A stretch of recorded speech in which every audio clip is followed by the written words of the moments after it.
उजड़ा उजड़ा सा हर शहर लगता है, जैसे कुदरत का कोई कहर लगता है। ऐसी क्या तरक्की कर ली इंसान ने कि आज इंसान को इंसान से ही डर लगता है। अपना व अपने परिवार का ख्याल रखें, जब तक ज़रूरी न हो घर से न निकलें। जय हिंद दोस्तों, मैं प्रदीप कुमार आप सभी का हार्दिक स्वागत करता हूं आपके अपने YouTube channel deep study with Pradeep में। और आज का अपना टॉपिक रहेगा हिंदी व्याकरण से संज्ञा का। ठीक है, आइए शुरू करते हैं बिना टाइम वेस्ट किए हुए। संज्ञा संज्ञा जो शब्द है वो दो शब्दों से मिलकर बना है। कौन कौन से? सम प्लस ज्ञ। सम और ज्ञ। सम का अर्थ होता है सम्यक, ज्ञ का अर्थ होता है ज्ञान, यानी कि सम्यक ज्ञान या फिर परिचय। ठीक है, संज्ञा शब्द दो शब्दों से मिलकर बना है। कौन कौन से? सम प्लस ज्ञ। ठीक है, सम का अर्थ होता है सम्यक और ज्ञ का अर्थ होता है ज्ञान या फिर परिचय। तो संज्ञा शब्द का अर्थ क्या हुआ? पूरे संज्ञा शब्द का अर्थ क्या हुआ? सम्यक ज्ञान या फिर सम्यक परिचय। ठीक है, सम्यक ज्ञान या फिर सम्यक परिचय। संज्ञा शब्द दो शब्दों से मिलकर बना है। कौन कौन से? सम प्लस ज्ञ। सम का अर्थ होता है सम्यक, ज्ञ का अर्थ होता है ज्ञान या फिर परिचय। तो संज्ञा शब्द का अर्थ क्या हुआ? सम्यक ज्ञान या फिर सम्यक परिचय। किसी वस्तु, स्थान, प्राणी, भाव आदि का बोध कराने वाले शब्द जो होते हैं वो संज्ञा कहलाते हैं। जैसे मेरा नाम ले लेते हैं, प्रदीप। ठीक है, किसी व्यक्ति, स्थान, प्राणी, वस्तु आदि के नाम का बोध, तो मेरे नाम का बोध यानी कि व्यक्ति के नाम का बोध कराने वाला शब्द क्या है? प्रदीप है। तो इन शब्दों को हम क्या कहेंगे? संज्ञा कहेंगे। जैसे कहाँ से हूँ मैं? तो सिरसा से। तो सिरसा जो स्थान है, किसी वस्तु, स्थान, प्राणी, सिरसा स्थान का बोध कराने वाला शब्द क्या है? सिरसा है। किसी भी स्थान का बोध कराने वाला, अब सिरसा स्थान का बोध कराने वाला शब्द क्या है? सिरसा है। तो उन शब्दों को जो है, जिन शब्दों से हमें किसी स्थान, प्राणी आदि का बोध हो, उन शब्दों को संज्ञा कहते हैं। ठीक है, क्या कहते हैं? संज्ञा। संज्ञा के भेद कितने होते हैं? संज्ञा के 3 भेद होते हैं। कौन कौन से? आइए देखते हैं। व्यक्तिवाचक संज्ञा, जातिवाचक संज्ञा और भाववाचक संज्ञा। व्यक्तिवाचक संज्ञा कौन सी होती है? जिसमें किसी एक विशेष व्यक्ति की पहचान करवाई जाए। सिर्फ एक व्यक्ति की, या फिर सिर्फ एक स्थान की, या फिर सिर्फ एक भाव या फिर किसी एक स्पेशल प्राणी की पहचान करवाई जाए, जिसमें उसमें जो है व्यक्तिवाचक संज्ञा होता है। और जातिवाचक संज्ञा के अंदर क्या होता है? समस्त पूरी जाति का बोध करवाया जाता है उसके अंदर। कैसे? जैसे कि एक मान लीजिए स्थान है, शहर है।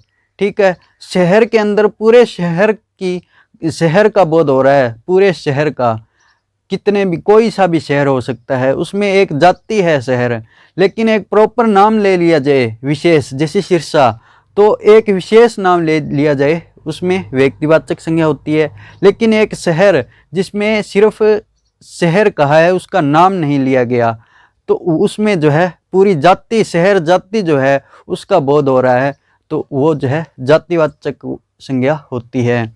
इसी प्रकार से भाववाचक संज्ञा कौन सी होती है? जिसमें भाव की पहचान हो, भाव के नाम, गुण, दशा आदि का बोध कराने वाले शब्द जो होते हैं वो भाववाचक संज्ञा होते हैं। भाव जैसे कि अपने प्रेम, क्रोध, घृणा, ग्लानि, उत्साह, लज्जा, ये सब जो है भय, ये शब्द अपने भाव के अंदर आते हैं। आइए शुरू करते हैं। व्यक्तिवाचक और जातिवाचक संज्ञा एक साथ पढ़ते हैं हम। उसके अंतर से जब हम पढ़ेंगे तो अपने अच्छे से याद होंगे। व्यक्तिवाचक संज्ञा और जातिवाचक संज्ञा। जातिवाचक संज्ञा। व्यक्तिवाचक संज्ञा कौन सी होती है? जिसमें सिर्फ एक विशेष व्यक्ति की बात की जाए, एक विशेष स्थान की बात की जाए, एक विशेष वस्तु की बात की जाए, उसकी पहचान करवाई जाए, उन शब्दों में जो है व्यक्तिवाचक संज्ञा होती है। और जातिवाचक में समस्त पूरी जाति का जिसमें बोध हो उसे जातिवाचक कहते हैं। जैसे कि राम, श्याम, कृष्ण, ठीक है। इसमें सिर्फ राम की बात की जा रही है, तो राम जो है एक विशेष व्यक्ति है, उसकी पहचान करवाई जा रही है, तो इसमें जो है व्यक्तिवाचक संज्ञा होता है। जैसे कि लड़का, आदमी, ठीक है। इसमें क्या है? आदमी की पूरी समस्त जाति, आदमी की समस्त जाति का बोध हो रहा है इसके अंदर। इसमें लड़का समस्त जाति का बोध हो रहा है, न कि एक स्पेशल लड़के की बात की जा रही है। स्पेशल लड़का जैसे कि राम, श्याम या फिर कृष्ण। श्याम जो है एक स्पेशल लड़का है, सिर्फ श्याम की पहचान करवाई जा रही है इस शब्द से, तो इसमें व्यक्तिवाचक संज्ञा होगा। और लड़का जो है पूरी समस्त, लड़का समस्त जाति की, लड़का जाति की जो है वो बोध हो रहा है इस शब्द से, तो इसमें जो है जातिवाचक संज्ञा होती है। आदमी की अगर हम बात करें तो आदमी में समस्त आदमी जाति की जो है पहचान करवाई जा रही है, तो आदमी के अंदर जातिवाचक रहेगा। अगर स्पेशल एक आदमी की बात की जाए जैसे कृष्ण या फिर श्याम, तो सिर्फ एक कृष्ण, एक आदमी की ही बात की जा रही है स्पेशल की, तो उसमें जो है व्यक्तिवाचक संज्ञा होता है। इसी प्रकार से जैसे कि शहर या फिर देश, ठीक है। सिरसा, जयपुर, भारत या फिर चीन, ठीक है। यहाँ पर क्या है? शहर है, देश है। पूरे देश, देश शब्द जो है पूरे देश जाति की, पूरे देश जाति का बोध करवाता है, इसलिए देश में क्या होगा? जातिवाचक संज्ञा होगा। इसी तरह से शहर जो है पूरे शहर जाति का जो है बोध करवाता है, इसीलिए शहर में जातिवाचक संज्ञा होगा। लेकिन यहाँ पर क्या है? सिरसा, सिर्फ एक शहर की, स्पेशल शहर की बात की जा रही है, तो सिरसा में व्यक्तिवाचक संज्ञा होगा। सिर्फ जयपुर की, जयपुर शहर सिर्फ उसी की बात की जा रही है, स्पेशल एक स्पेशल व्यक्ति की, या सिर्फ एक विशेष स्थान की, एक विशेष प्राणी की, एक विशेष वस्तु की पहचान करवाई जाए, उसमें व्यक्तिवाचक संज्ञा होती है, या फिर उसे व्यक्तिवाचक शब्द संज्ञा कहते हैं उन शब्दों को। जयपुर क्या है? सिर्फ एक शहर की बात करो, स्पेशल शहर है जयपुर, नाम लेकर उसे बताया जा रहा है, तो इसमें क्या है? विशेष शहर की बात की जा रही है, तो व्यक्तिवाचक संज्ञा होगी। इसी प्रकार से देश जो है पूरी जाति का बोध करवाता है। लेकिन अगर हम बात करें भारत की, तो भारत जो है सिर्फ एक भारत देश की ही बात की जा रही है। यहाँ पर विशेष वस्तु, प्राणी, स्थान की पहचान हो रही है, विशेष स्थान की पहचान हो रही है, तो भारत के अंदर व्यक्तिवाचक संज्ञा होगी। इसी प्रकार से चीन की अगर बात करें तो चीन एक विशेष देश की बात की जा रही है, न कि सभी देश सिर्फ जाति की नहीं, बल्कि चीन देश स्पेशल जो है, स्पेशल स्थान की, विशेष स्थान की पहचान हो रही है यहाँ पर चीन की, तो इसमें क्या होगा? व्यक्तिवाचक संज्ञा होगी। इसी प्रकार से पर्वत या फिर नदी, हिमालय,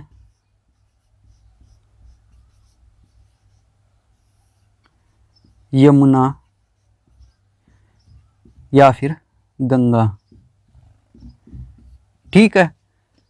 पर्वत की अगर बात करें तो पर्वत पूरी जाति का बोध करवा रहा है, पर्वत शब्द जो है पूरी जाति का बोध करवा रहा है, इसीलिए इसमें जातिवाचक संज्ञा होगी। इधर अगर हम देखें व्यक्तिवाचक में, तो हिमालय जो शब्द है, सिर्फ हिमालय एक पर्वत का नाम है, स्पेशल पर्वत का नाम दिया गया है, किसी विशेष स्थान का नाम दिया गया है, इसीलिए हिमालय में क्या है, व्यक्तिवाचक संज्ञा होगा हिमालय। इसी प्रकार से नदी जो है पूरी नदियों की समस्त जाति है, उस समस्त जाति का बोध करवा रहा है नदी शब्द, इसीलिए नदी शब्द जो है जातिवाचक संज्ञा होगा। और इसी प्रकार से यमुना और गंगा जो है, यमुना सिर्फ यमुना नदी की बात की जा रही है, विशेष जो है नदी की पहचान होती है अपने यमुना नाम लेने से, तो यमुना जो है व्यक्तिवाचक संज्ञा होगी। इसी प्रकार से गंगा, सिर्फ गंगा की ही बात की जा रही है, गंगा नदी की बात की जा रही है, सिर्फ व्यक्ति विशेष की बात की जा रही है, अपने सिर्फ एक विशेष जो है नदी की बात की जा रही है, गंगा नदी की, इसीलिए व्यक्तिवाचक संज्ञा होगी नदी के अंदर। ठीक है, किसी एक विशेष व्यक्ति, एक विशेष स्थान, एक विशेष वस्तु, इनकी अगर हम बात करें तो इनकी पहचान कराने वाले शब्द जो है वो व्यक्तिवाचक संज्ञा में आते हैं। एक विशेष, एक समस्त जाति, पूरी जाति का बोध कराने वाले शब्द जो हैं, जैसे लड़का, लड़का जो है पूरी लड़के जाति, लड़का जाति का अपने ज्ञान करवाता है, इसीलिए ये जातिवाचक संज्ञा होगी। ठीक है, इसके अलावा अगर हम बात करें जातिवाचक संज्ञा में, तो जितनी भी प्राकृतिक आपदाएं होती हैं, ठीक है, प्राकृतिक आपदाओं के अंदर जो है जातिवाचक संज्ञा होती है। जैसे कि प्राकृतिक आपदाएं जो होती हैं उनमें जातिवाचक संज्ञाएं होती है, जैसे कि तूफान, तूफान, बाढ़ और भूकंप, भूकंप।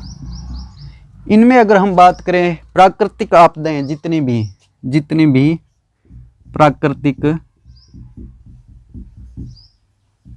आपदाएं जो होती है, आपदाएं, उनमें जातिवाचक संज्ञा होती है। ठीक है, तूफान, बाढ़ और भूकंप। ठीक है, आगे हम बात करते हैं, ये हुए अपने व्यक्तिवाचक और जातिवाचक संज्ञा। अब रह गई अपनी भाववाचक संज्ञा।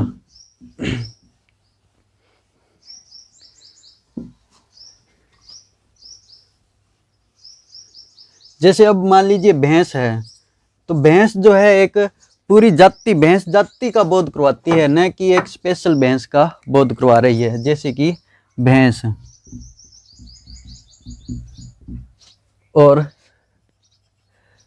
व्यक्तिवाचक के अंदर सरस्वती भैंस।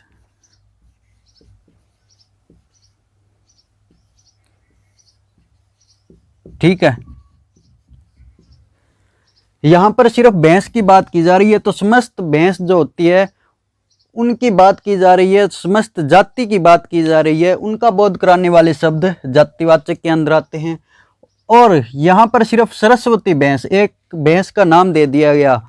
2019 के अंदर ये प्रश्न बना था कि अपने विश्व रिकॉर्ड तोड़ा था 32.66 किलो दूध देकर, विश्व का रिकॉर्ड तोड़ा था सरस्वती भैंस ने, जो कि हिसार की भैंस थी।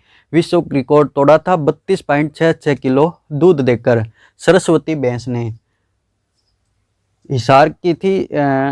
सतवीर ढांडा शायद उनकी ये भैंस थी, श्री सतवीर ढांडा जी की, उनकी भैंस का नाम था सरस्वती भैंस।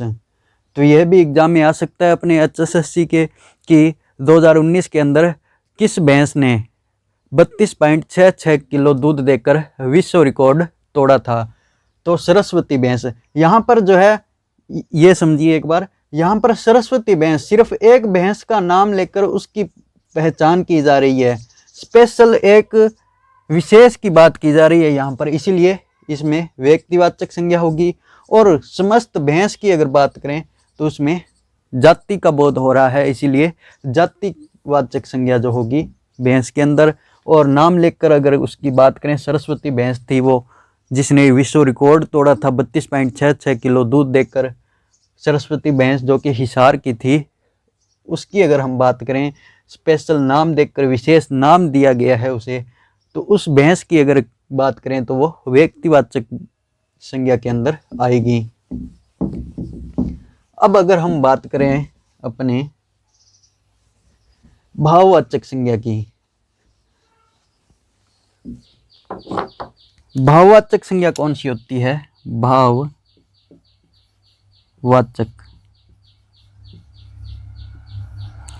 भाववाचक को आप समझ सकते हैं जिसमें भाव की पहचान हो। ठीक है, भाव यानी कि प्रेम, लोभ, क्रोध, लज्जा, उत्साह,